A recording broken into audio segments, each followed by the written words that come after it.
No one in that room expected what happened next. But when Jasmine Crockett exposed the truth, the silence was louder than any shout. The entire hearing room froze. It wasn't just quiet. It was the kind of silence that swallows everything, the kind that makes people hold their breath without realizing it.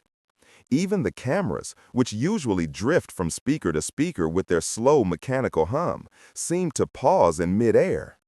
Every face in that chamber turned toward the same moment, the same confrontation, the same unexpected collision between power and truth.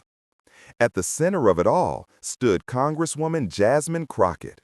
She wasn't shouting, she wasn't slamming the table, she wasn't even fully standing, just leaning slightly forward, hands resting on the wood, her posture calm but unyielding.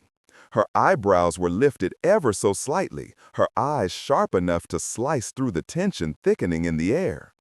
Across from her sat Chief Justice John Roberts, the most powerful judicial figure in the country. His fingers tightened around the stack of documents in front of him, the pages crinkling under the pressure of his grip.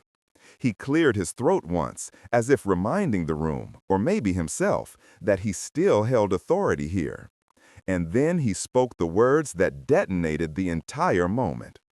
"Congresswoman, you're out of line. Please stop speaking." No one expected that. Not in this hearing, not in this setting, not directed at Jasmine Crockett, the woman known for dissecting arguments with precision, the one who spoke only when she had something worth saying, the one who never entered a room unprepared. The words echoed off the chamber walls like a warning shot. It was supposed to intimidate her. It was supposed to make her step back. It was supposed to bring the entire conversation to a sudden disciplined stop. But instead, it ignited everything. The silence that followed wasn't approval. It wasn't agreement. It was the kind of silence that comes right before something unstoppable breaks loose.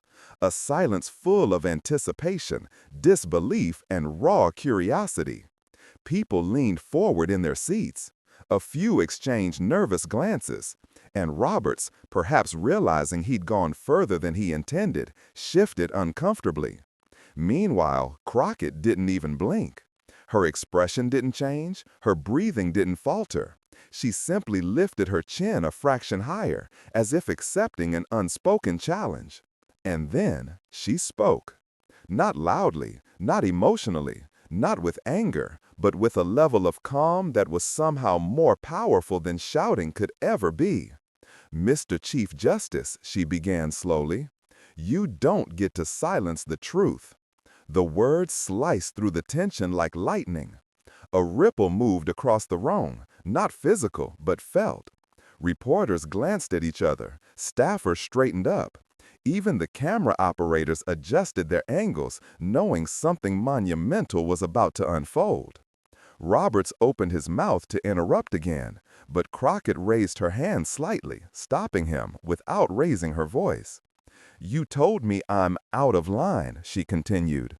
"But what you're really saying is that the facts I'm about to present make you uncomfortable." Her voice was steady, controlled, deliberate, the tone of someone who came armed with receipts and wasn't afraid to use them. "It was supposed to intimidate me," she said. "It was supposed to shut me down. But let me be clear. I didn't step into this chamber to make anyone comfortable. I came here to tell the truth, and I'll finish saying it whether you approve or not."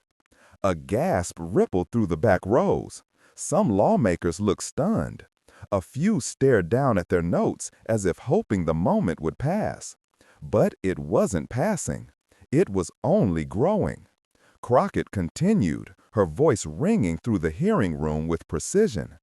"Every time someone challenges the narrative, someone in power tells them to stop speaking.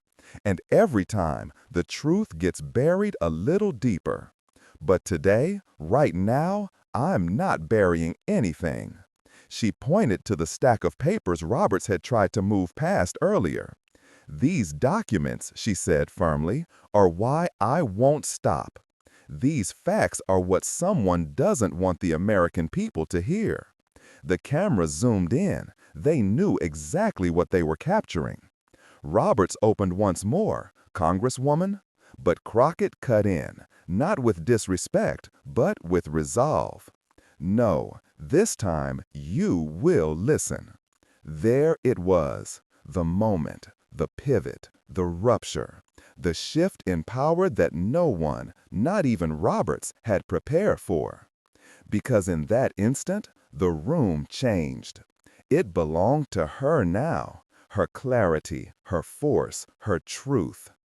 And something else happened, something subtle but unmistakable. People began nodding. Whispers of agreement moved through the seats. Even those who had entered the hearing with no interest in her argument now leaned forward, wanting to know what she had to say. Roberts looked briefly to his left, searching for support that wasn't there. His authority, usually unquestioned, seemed to waver under the weight of Crockett's composure. And that's when it became clear. This wasn't just a disagreement. This wasn't just a heated moment. This was the instant when the attempt to silence her backfired completely. Because instead of stopping her, he amplified her. He elevated her. He unintentionally created the very moment he sought to prevent. What came next? Her evidence, her breakdown of the missing facts, the truth she exposed, would become one of the most replayed political clips of the year. But the spark that lit it? It was right here, in this frozen room, in these electrified seconds, in this confrontation between power and persistence. And no one, not the audience, not the committee, not even Roberts himself, was prepared for what she said next. As Roberts attempted to move on to the next speaker, Crockett raised her hand, not hurriedly, not out of frustration, but with the slow, deliberate confidence of someone who knew exactly what she was about to do. It was the kind of movement that said, "I'm not finished," without needing the words. The room noticed. The cameras noticed. And Roberts definitely noticed. "Mr. Chief Justice," she began, her voice steady but blazing with a controlled fire that instantly pulled the air tight around her, "you don't get to silence the facts." The sentence landed like a stone thrown into still water, sharp, heavy, and impossible to ignore. Roberts blinked, surprised by how quickly she pushed back. He straightened his papers, trying to reclaim control. This is not the time. But Crockett wasn't giving him a second chance. "Actually, it is the time," she said, leaning into the microphone, voice resonating with clarity and conviction. She wasn't raising her volume. She didn't need to. Her tone alone carried the weight of the moment. Because every time someone tries to speak about what's really going on, someone in power says, "Not now." And guess what? The truth doesn't wait for permission. It was like a spark in a quiet forest, subtle at first, then rapidly turning into something impossible to contain. A collective gasp glided across the room. Some staffers shifted in their seats, glancing toward each other as if silently asking, "Are we really watching this happen?" Others tried to avoid eye contact altogether, gripping their pens or adjusting their microphones, anything to hide their discomfort. But the cameras didn't look away. In fact, they zoomed in, tightly, slowly, as if pulled forward by magnetism. They knew this was the moment the clip would begin, the moment audiences across the country would share, replay, dissect, and debate. Crockett wasn't done. She took a breath, looked directly at Roberts, and continued with the same unshaken tone. "You want to silence me because what I'm about to say is inconvenient, but it's also the truth, and the American people deserve to hear it." There was no trembling in her voice, no hesitation, not even the slightest flicker of doubt. She spoke like someone who had rehearsed the truth so many times in her mind that it had become part of her bones. And for the first time that day, maybe for the first time in the entire hearing, Roberts looked unsettled. It wasn't dramatic. His reaction wasn't loud or obvious, but it was there. A tiny tightening around the eyes, a barely noticeable shift in posture, a subtle intake of breath. Small signs, but unmistakable ones. Signs of someone who suddenly realized he'd stepped onto ground less solid than he thought. Because silencing her, or trying to, was the worst decision he could have made. It gave her the spotlight, it gave her momentum, and, most importantly, it handed her the moral high ground so clearly that even her skeptics had no room to pretend otherwise. The room could feel it. The shift was almost physical. Moments earlier, she had been one speaker among many. Now she was the focal point, the center of gravity pulling the entire chamber toward her. Crockett pressed on, her words gaining rhythm. For years, people have watched powerful individuals dodge accountability by shutting down conversations that make them uncomfortable. Every time someone gets close to exposing something real, someone else in a position of authority says the same thing. Not now. Maybe later. Let's move on. She shook her head. Well, I'm not moving on. Not today. The firmness in her voice made several heads lift. Even those who had been avoiding eye contact now found themselves drawn back into the moment. It was impossible not to watch her, impossible not to feel the conviction in her tone. Crockett continued, "You can try to dismiss me, you can try to redirect, you can even try to hide behind procedure, but none of that changes the reality that something is wrong here, and if the truth makes certain people uncomfortable, that says more about them than it does about me." Her words hung in the air, heavy but clear. The silence that followed wasn't the same silence from earlier, the frozen, tense quiet that came before conflict. This was a different silence, a listening silence, a silence filled with attention, interest, even admiration. Roberts opened his mouth as if to respond, but nothing came out. For a brief moment, he seemed to recognize the power of what had just happened, and the entire room felt it, that subtle but seismic shift where authority tips from one person to another. Crockett didn't smirk. She didn't raise her chin triumphantly. She wasn't basking in the moment. She simply waited, calm, collected, as if exposing truth under pressure was just another part of the job. And in that quiet, the truth became impossible to bury. She wasn't the one who looked out of line. She wasn't the one losing control. She wasn't the one scrambling. Roberts was, because his attempt to silence her didn't stop her. It didn't weaken her. It didn't intimidate her. It amplified her. It turned her into the voice people wanted to hear most, the voice the cameras followed, the voice the nation would soon be replaying across screens everywhere. And at that moment, one thing became unmistakably clear. Jasmine Crockett wasn't just speaking, she was leading, and no one, not even the Chief Justice, could silence that. Once she had the floor, or rather, once she took it, everything in the room shifted. The energy changed, the pacing changed, even the silence changed. Crockett stood there not as someone trying to win an argument, but as someone who had come prepared with undeniable facts and the nerve to say them aloud. What she was about to deliver wasn't a rant or a performance. It was a breakdown. A calm, surgical, step-by-step dismantling of everything that had been swept under the rug. And the people in that hearing had no idea what was about to hit them. She began softly, almost conversationally, but with the unmistakable tone of someone holding something powerful in her hands. She placed the first document on the table, an email, then another, a memo, then a timeline, a sequence of events that suddenly looked very different when someone wasn't afraid to connect the dots. She didn't raise her voice once. She didn't gesture wildly. She didn't speak fast. No, she delivered it like a surgeon performing a delicate, precise operation. Every word intentional, every pause meaningful, every document a piece of a puzzle that, once assembled, revealed a picture no one in power wanted the public to see. It wasn't emotional, it wasn't dramatic, but that's what made it unstoppable. Piece by piece, she laid out emails that contradicted public statements, documents that had been conveniently overlooked, timelines that didn't match the official narrative, statements that suddenly made sense only when compared side by side, details that seemed innocent until Crockett connected them into a pattern everyone in the chamber could now see clearly.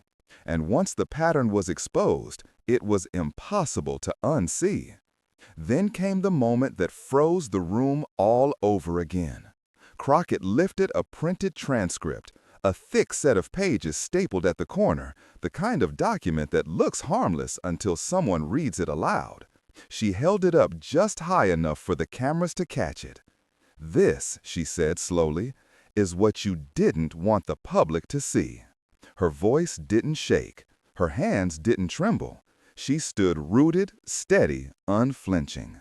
"This," she continued, shaking the pages just once, "is why I was told to stop speaking, because every line of this contradicts the narrative you've been selling." The word selling came out with razor-sharp precision, cutting the air like a blade. Whispers rippled across the room, fast and quiet. Some lawmakers leaned in, others leaned back. A few fidgeted with pens or straightened their jackets, trying to hide their discomfort. But there was no hiding now, not with the camera zoomed in, not with Crockett refusing to be silenced, not with the truth spilling into the open like light pouring through a cracked door.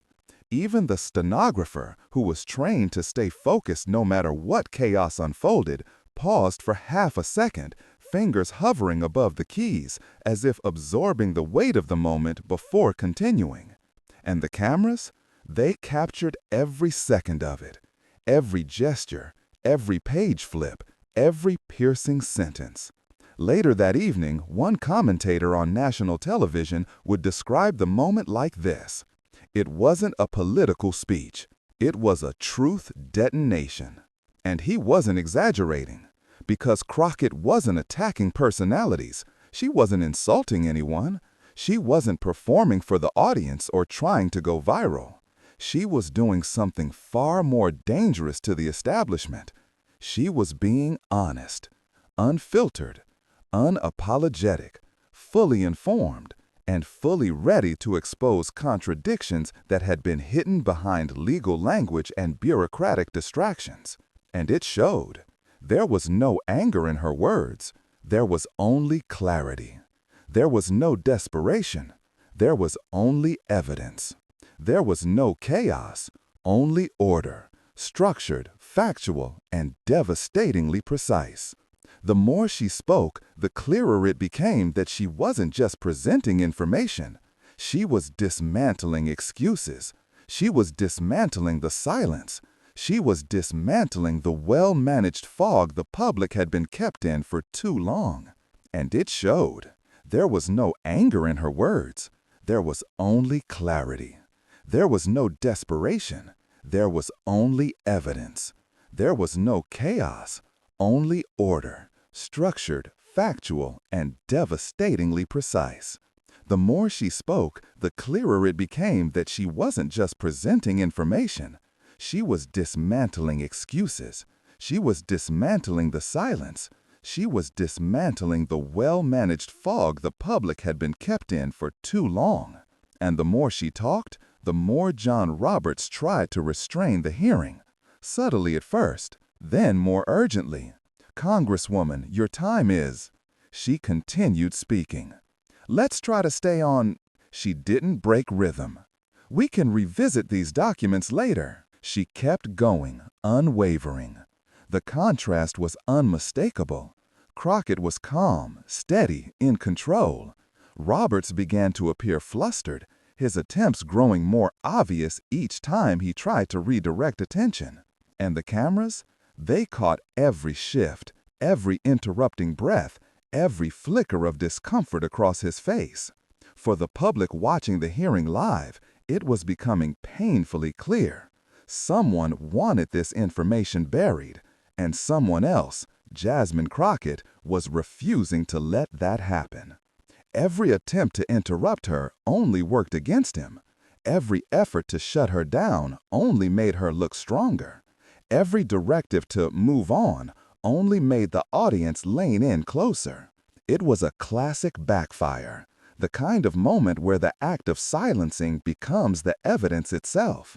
By the time she reached the final page of her transcript, the atmosphere in the room had transformed completely. People weren't simply listening anymore. They were witnessing. Witnessing a breakdown that was never supposed to happen. Witnessing truths that were never supposed to surface. Witnessing a moment that would echo far beyond the walls of the hearing room. And it all started because someone tried to silence her. What came next shocked even Crockett's harshest critics. For a moment, the chamber felt as if it were tilting, the balance of power shifting right there, in real time, in front of everyone. Roberts attempted for the third time to steer the hearing back into familiar, controlled territory. He lifted his hand, cleared his throat, and began with the tone of someone who expected compliance. "Congresswoman, we need to redirect." But he didn't finish that sentence. Because this time, the interruption didn't come from Crockett. It came from someone else. A member seated 2 chairs away leaned into his microphone and said firmly and without hesitation, "Let her finish. We all want to hear this." The room went still. Roberts blinked, startled. Before he could respond, another voice chimed in, this one from the opposite side of the chamber. "She has the evidence. Let her speak." Gasps fluttered through the back rows. A few heads snapped toward the source of the second comment. It wasn't someone expected. It wasn't one of Crockett's usual allies. It was someone who rarely took strong positions in hearings at all. But there it was. Support. Open, undeniable support. And suddenly, Roberts wasn't in control anymore. The room was. The authority that had once wrapped around him like armor now seemed to slip away piece by piece. The chamber didn't belong to him in that moment. It belonged to the truth and to the person brave enough to say it out loud. And Jasmine Crockett? She didn't smile. She didn't smirk. She didn't gloat. There was no triumph in her expression, no got you attitude, no smugness. She simply nodded, as if acknowledging a simple yes or no question. She thanked the members with a sincere, "I appreciate that," and then continued speaking with the same calm intensity she'd started with, grounded, controlled, powerful, without needing to force power. And that's when the entire tone of the hearing changed. The shift was visible, physical, like a wave rolling through the chamber. Lawyers who had been pretending not to care earlier began taking notes, scribbling faster with each document Crockett cited. Reporters leaned closer, adjusting their devices and typing with renewed urgency, their eyes darting between Crockett and the evidence she laid out. Cameras panned in, slowly but intentionally, zooming close enough to catch the page numbers on the papers in her hands. Even the opposing side, the very group that had been whispering and exchanging subtle smirks earlier, went completely silent. Not out of respect, not out of courtesy, but because the weight of what she was saying had finally hit them. Crockett had turned what was supposed to be a silencing into a spotlight. What was meant to discredit her ended up validating her. And what was intended to embarrass her ended up exposing the very truth she was fighting to reveal. She continued steadily, outlining the discrepancies in the official statements. She walked the room through the timeline, step by step, calmly dismantling each contradiction. Her voice never wavered. Her hands never shook. Her focus never slipped. It was the opposite of chaos. It was clarity. At one point, she held up a document that had been dismissed earlier as irrelevant. "Page 7, she said. "Read the timestamp. Then compare it to the public briefing given the next morning. You'll see the mismatch. Someone from the back muttered, "Oh my God." Another quietly whispered, This changes everything." And Crockett didn't even address the whispers. She didn't need to. The evidence spoke for itself. Then she continued with her most devastating point, not with anger, but with a calm that made the truth even harder to escape. "You cannot claim transparency," she said, "while hiding the very information the public has a right to understand." There was no argument against that. None of the members could counter it. No one could say she was speculating or guessing or exaggerating. She had the receipts, literally. What made the moment even more remarkable was that Crockett wasn't performing. She wasn't shaping a viral moment. The moment was shaping itself around her. Her composure made the facts more powerful. Her steady tone made the contradictions impossible to ignore. And for the first time, the public, watching through the cameras, saw clearly who was trying to reveal the truth and who was trying to bury it. Robert sat quietly, struggling to reclaim the structure he had lost. He shuffled his papers, he adjusted his glasses, he tapped his pen against his notes, but none of it helped. None of it restored control. Because control wasn't in the chair anymore. It was in the evidence, and Crockett was the only one willing to put that evidence into the light. By the time she reached the end of her presentation, the room wasn't just quiet. It was suspended, like everyone was waiting for something they couldn't predict. And what they realized, collectively, almost simultaneously, was this. This wasn't about Jasmine Crockett being loud, or being bold, or being confrontational. This was about the truth being louder than anyone expected. The moment wasn't planned, it wasn't scripted, it wasn't political theater. It was a reversal, a powerful, undeniable reversal. A woman who was supposed to be silenced had become the most listened to voice in the room. A truth that was supposed to be hidden had been broadcast on national cameras. A narrative that was supposed to be protected had just fallen apart, document by document, timestamp by timestamp, lie by lie.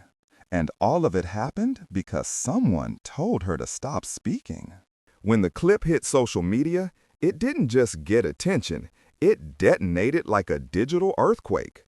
Within the first hour, it passed 100,000 views. Within 3 hours, the numbers were climbing so fast that even analysts couldn't keep up. By the end of the night, millions. Comments poured in so quickly that platforms had to temporarily slow the feed. People weren't just reacting, they were connecting with what they saw. Viewers wrote things like, "This is how you stand up to power." She didn't raise her voice, she raised the truth. Roberts tried to silence her and accidentally made her unstoppable. She just exposed everything, respect. And it wasn't just the usual political audience engaging with it. Teachers, veterans, business owners, journalists, parents, college students, people who normally didn't comment on hearings at all joined the discussion.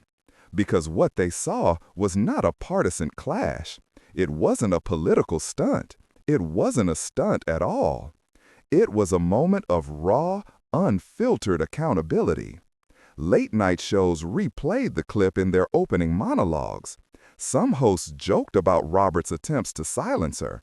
Others praised the way Crockett stayed calm while delivering information sharper than any confrontation.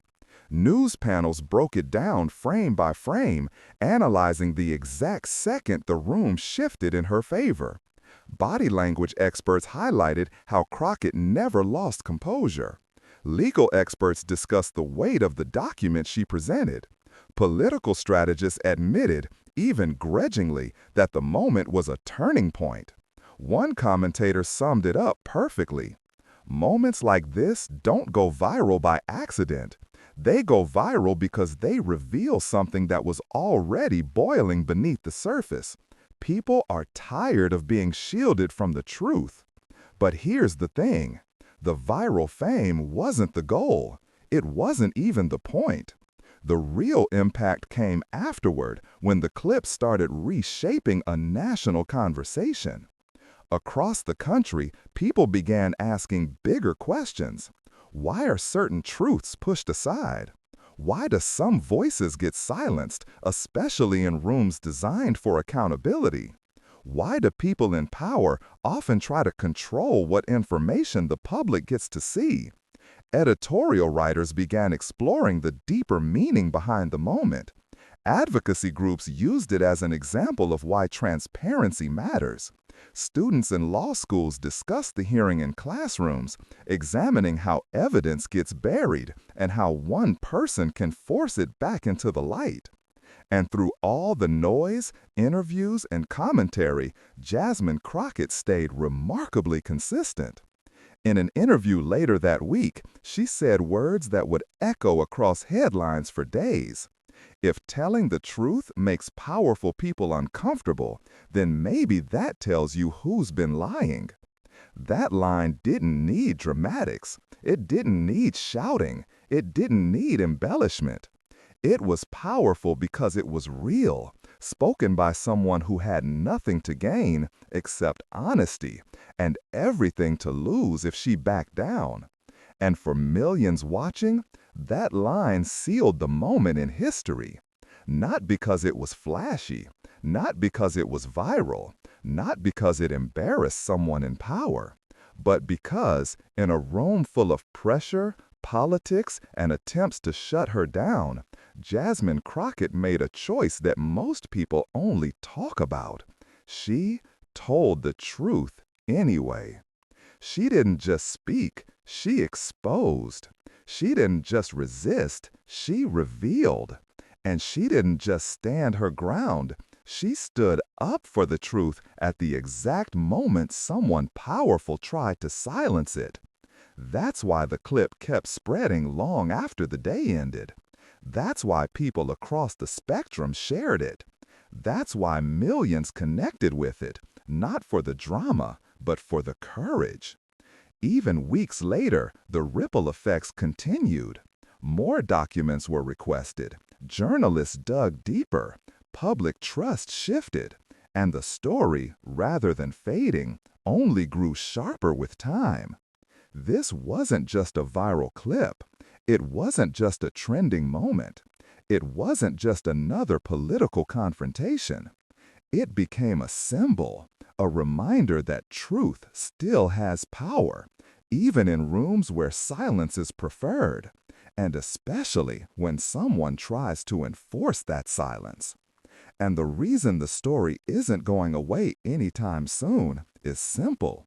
People saw something real, something honest, something unfiltered. They saw Jasmine Crockett refuse to be silenced, and in doing so, she didn't just change the hearing, she changed the conversation. If this moment taught us anything, it's this. Truth isn't fragile, but silence is. So if you believe the truth should never be muted, hit that like button, share this story, and make sure the message gets louder than ever.